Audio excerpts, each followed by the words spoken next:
আজ সকালে ঘুম থেকে উঠটা দেখতাছি সিরাজুল শেখ নামে একজন প্যাটিস বিক্রেতা, চিকেন প্যাটিস, হে চিকেন প্যাটিস নিয়ে ব্রিগেডে গেছিল বিক্রি করতে।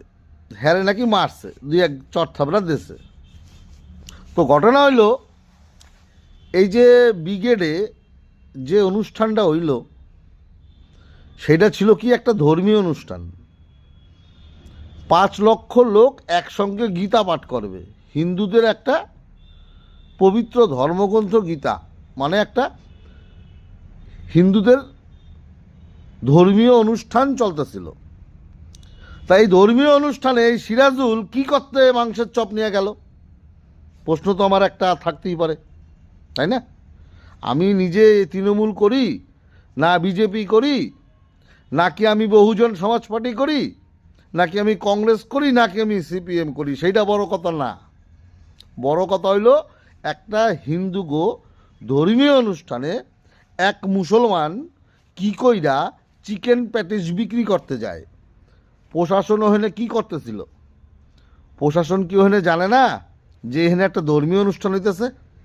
আর এই ধর্মীয় অনুষ্ঠানে ওই সিরাজুল্লের দিয়া কি কইরা চিকেন প্যাটিস বিক্রি করা হয়?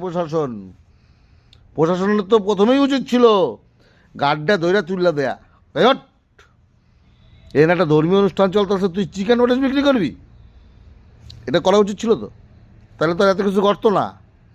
আজকে প্রশ্ন উঠতেছে, হে গরিব, হে খাইতে পায় না, হে ওখানে চিকেন প্যাটিস ব্যস্ত গেছে, হেরে ধরে মারছে।